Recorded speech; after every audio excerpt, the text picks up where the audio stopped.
अस्सलाम वालेकुम। नए सब्सक्राइबर्स को खुशामदीद। अगर आपको हमारी वीडियोस पसंद आती हैं तो लाइक, शेयर और सब्सक्राइब जरूर करें। अपनी राय का इजहार करें और बताएं कि आप किस शहर से देख रहे हैं।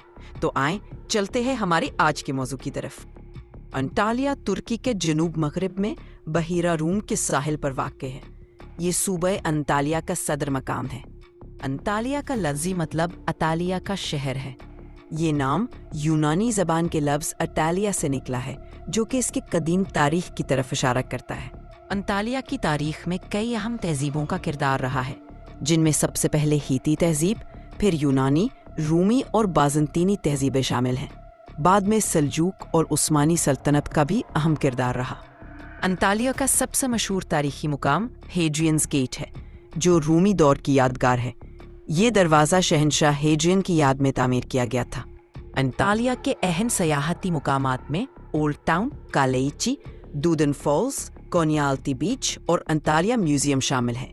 ये मुकामात अपनी खूबसूरती और तारीखी अहमियत की वजह से मशहूर हैं। अंतालिया में मशहूर खानों में समुद्री ग़ज़ाएँ जैसे कि ग्रिल्ड फिश, केबाब्स और मेज़े शामिल हैं।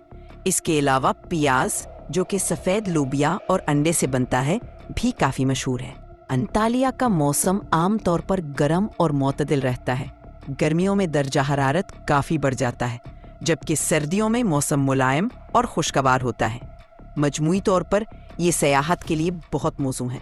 अंतालिया में कई सकाफती तकरीबात मुनक्कद होती हैं, जैसे कि अंतालिया फिल्म फेस्टिवल, जो तुर्की का सबसे कदीम फिल्मी मेला है।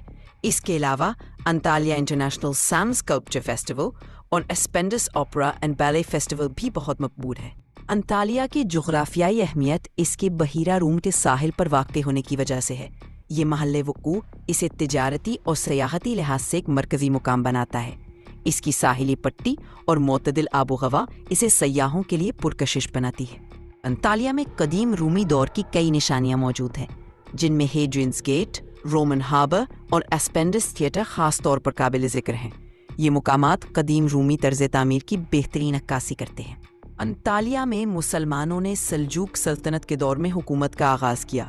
सल्जूकियों ने 12वीं सदी में इसे फतह किया और बाद में उस्मानी सल्तनत के तहत ये इलाका उनके कंट्रोल में रहा। मजमूई तौर पर मुसलमानों ने यहाँ कई सदियों तक हुकूमत की। अंतालिया की ज़बान और रस्म व रवाज पर मुसलमानों के दौरे हुकूमत का गहरा असर है। तो ज़बान यहाँ की बुनियादी ज़बान बन गई और इस्लामी तहजीब व सकाफ़त ने मकामी रवायात में जगह बनाई। फ़न तामीर, खानों और रोज़मर्रा ज़िंदगी में भी इस्लामी रवायात का असर दिखाई देता है। अंतालिया की मईशत में सयाहत का एक अहम किरदार है। सयाहती सरगर्मियों से मकामी मईशत को फ़रोग़ मिलता है, जिससे रोज़गार के मौक़े पैदा होते हैं। सयाहती मुकामात और सकाफ़ती तकरीबात की वजह से ये शहर तुर्की के अहम सयाहती मराकज़ में शुमार होता है। अंतालिया के मशहूर साहिली मुकामात में कोनियाल्टी बीच, लारा बीच और कपुडाश बीच शामिल हैं। ये साहिल अपनी खूबसूरती और शफ़ाफ पानी की वजह से मशहूर है और सयाहों की तवज्जो का मरकज़ है। अंतालियाती सैर के लिए बेहतरीन वक्त बहार और ख़ज़ां के महीने हैं, यानी अप्रैल से जून और सितंबर से नवंबर तक। इन महीनों में मौसम मोतदिल और खुशगवार होता है, जो सयाहों के लिए बहुत मुनासिब है। अगर आपको हमारी वीडियो पसंद आई हो तो लाइक, शेयर और सब्सक्राइब ज़रूर करें। अपनी राय का इजहार कमेंट्स में करें और बताएं कि आप किस शहर से देख रहे हैं। आपकी राय हमारे लिए बहुत अहम है।